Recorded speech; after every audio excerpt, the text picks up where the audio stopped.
Let's talk about how timing works when you have ADHD. Last episode, I talked about how time management can be a problem, especially when we get dysregulated. And then that leads us to not addressing the things that matter the most because we're rushing to do the things that are stressing us out. Today, I'd like to talk about how we see the time that we do have and why we get stuck trying to do too many things in the short term. And then we can forget just how valuable we really are and how we can do big, amazing things in the long term.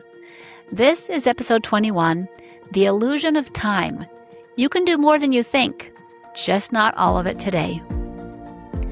Welcome to Focus for Business Owners with ADHD, where we help entrepreneurs recognize the struggles that are slowing their growth, maybe costing them time, money, and missed opportunities.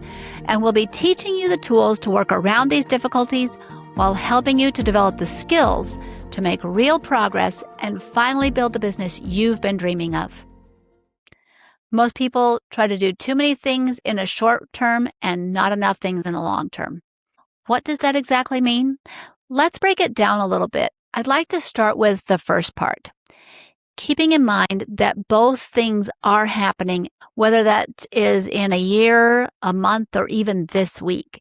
We tend to try to fit this huge, long list of to-dos or some really big project into unrealistic periods of time.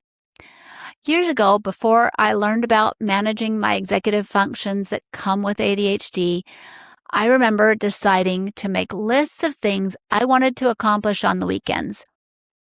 And I felt like if there were any less than 10 things on this list, then I was being a slacker and I was wasting my weekend.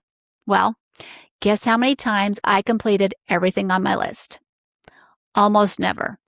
I can't remember a single time that I marked off everything on that list. Then I went to bed feeling like a failure for not completing my list, a thing I totally made up, and it was only important because I told myself that it should be, and I didn't even notice the things that I did get accomplished, the things that I did do and that I was successful at. Looking back at this now, I don't even remember the things that I didn't get done. I just remember feeling like I wasn't good enough because I didn't get through the whole list. And that feeling did not help me to get more accomplished the next weekend. Have any of you felt this way before? I think most people do at some point in time, but as a person with ADHD, I think we have a particularly hard time with this. And there are several reasons why we do this, but today I'd like to talk about 3 of those reasons in particular.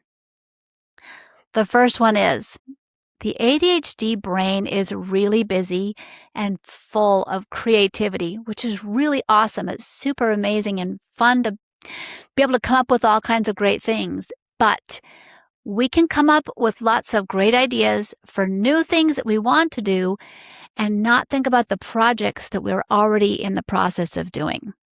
Hence, we can be jumping back and forth to all different kinds of things and not really making real progress in the things that you really want to do.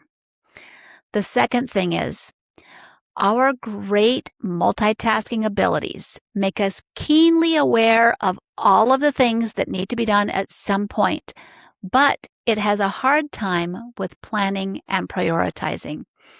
Planning and prioritizing are one of those executive functions that are particularly difficult for people with ADHD. So we feel like everything should be done and put on that immediate schedule. Getting it planned, figuring out what's most important is a little bit trickier for us, and that's okay. It's just something we deal with. The third thing is, we're a little afraid that if we don't keep all of the things at the forefront of our minds or on a long to-do list, we might forget something. And that one thing that you forget might end up being really important.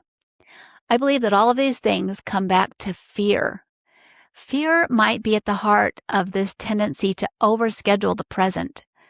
Fear of forgetting something, fear of running out of time, fear of missing out on an opportunity, fear of not exploring all the possible ideas because maybe the one that you're working on might not be it. Fear is the thing that puts us into dysregulation. And when fight or flight happens, your higher reasoning brain shuts down while you're going into protective mode. In this instance, protection looks like getting all the things done as quick as you can before something happens. It is a common human trait to think that we should do it all and do it now. And it doesn't mean that there's something wrong with any of us for doing it. We all do it at some point in time. But now that you know about it, that awareness may keep it from happening as much as it has in the past. When it comes to that long list of things I used to think that I needed to do, I'm pretty sure I was holding on to all of them as a way to feel like I was important and valuable as a person. Especially when I was trying to explain why I'm so busy to someone, or I was just making up an excuse for why I didn't get something done. Afterwards, I felt terrible for making excuses, but at that time, I didn't know what else to do.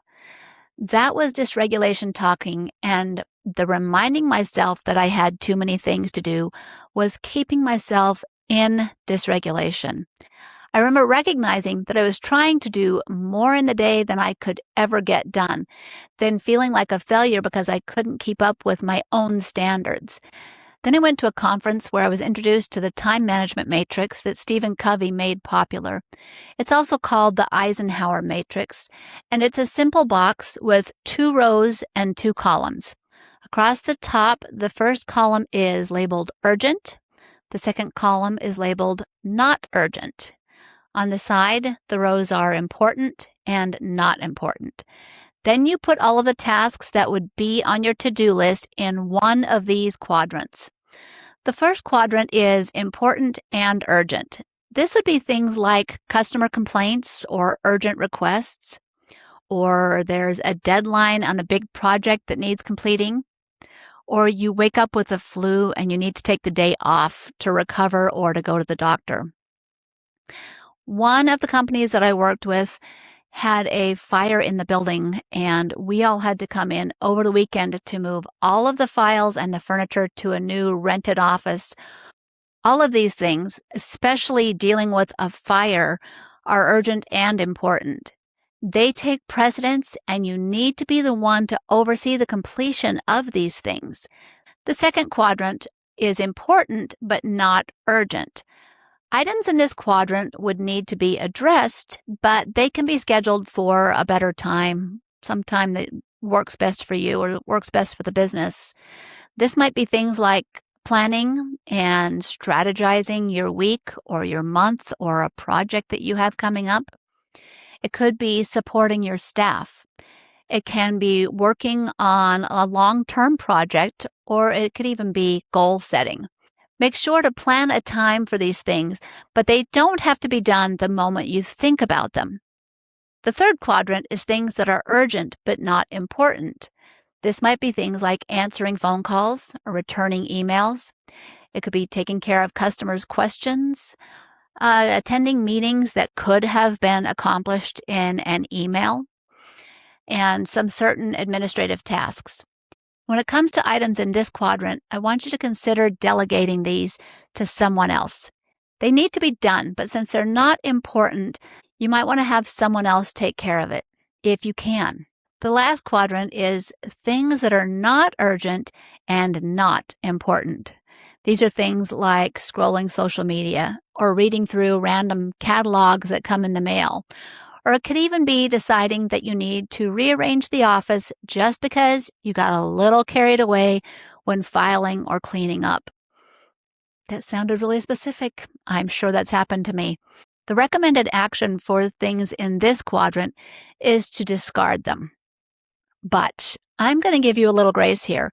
Some of these things are good to do when you have downtime, or you're choosing to take a break, or you just need to regroup and walk away for a minute, or if you just need to unwind a little. Just be aware of the time that passes as you get distracted doing these other things. They can leave you feeling more stressed out rather than less stressed If you feel better while you're doing it, but you feel worse shortly thereafter, you may want to consider another source of finding ways to unwind. When I learned about this time management matrix, I thought it would be an answer to my overworking or overscheduling. And to be honest, I think it helped when I started the process of scheduling my work.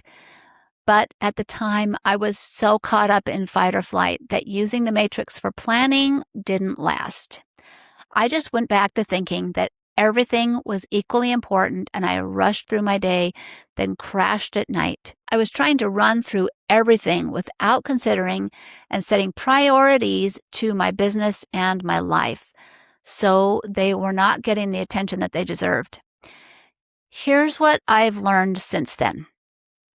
Having ADHD makes it harder to make the time management matrix work, but that doesn't mean that it is impossible. It can work, it's just going to be a little bit trickier, and there are going to be some things to consider. I think it's important to refer to the matrix when you're figuring out what to do each day. The trouble comes because people with ADHD are highly motivated by urgency and importance, which is why most of us waited until the last minute in college to complete term papers, or we pulled an all-nighter prepping for finals. We get so much more done when that adrenaline kicks in to get the items done in the first quadrant, urgent and important, that we start to see everything on the list as both urgent and important as a way of tricking ourselves into getting more done so you can feel more accomplished. The problem with this is, if you remember those days in college, once you turned that paper in or finished finals, you generally would crash and do nothing for a few days. A lot of people have told me that they actually got sick after finishing something big like this, where they just pushed themselves through.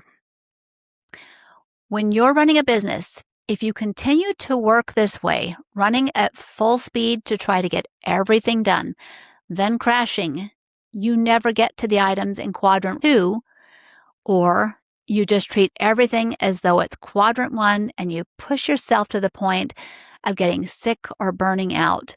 Looking at this pattern, you can see that this is not a formula for building a sustainable business or to get yourself to a position to scale for growth. To be prepared for growth, you have to be operating with consistent, steady progress, not frantic, get it all done before I forget about it. To be honest, I think that is what kept me stuck for years, was that do it now before you forget about it. Luckily, I've learned a bit more about how to get regulated and how to manage these ADHD tendencies. And I'm so much happier and able to do the things that I really care about now. This is part of why I chose to help other entrepreneurs with ADHD. I want you to feel that same sense of peace and accomplishment also. But first, you have to get away from the do it all and do it right now type of thinking that puts you into dysregulation. Once you're in dysregulation, the thought of taking the time to plan and schedule your week by holding an accountability session with yourself feels just impossible.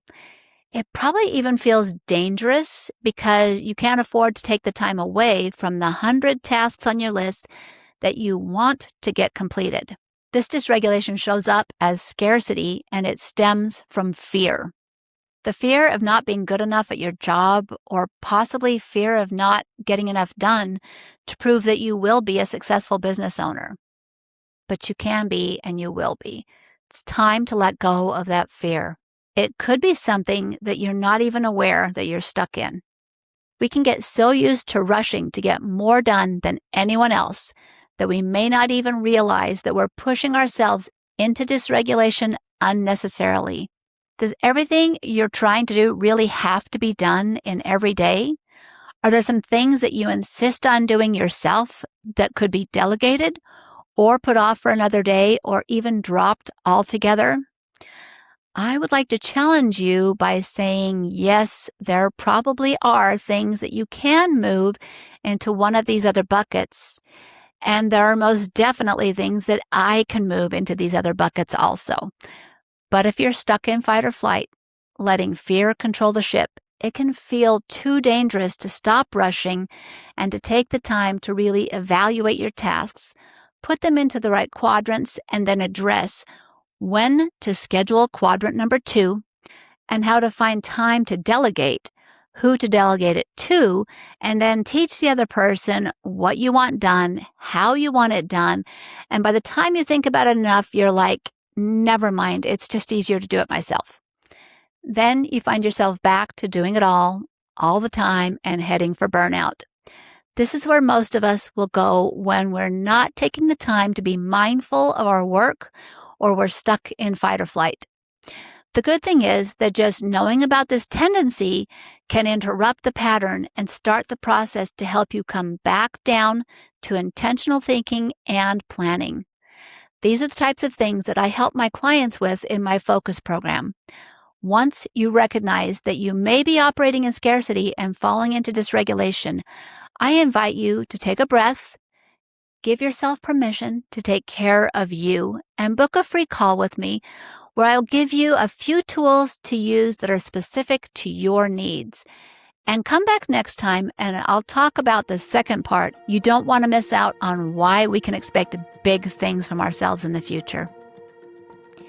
If you've enjoyed what you've heard today and you found any of this to be helpful, please share this episode with friends that you think can relate to these issues. And be sure to follow so you don't miss an episode. And if you're ready to dive deeper, I invite you to book a call with me for a free strategy session and learn one thing that you can start doing immediately that can help. And thank you for being the business leaders that you are and for doing the work of building something that helps your customers and makes a difference. Greater success is headed your way because you care enough to invest in getting better at what you do and how you do it. Until next time, I wish you an enjoyable, purpose-filled week.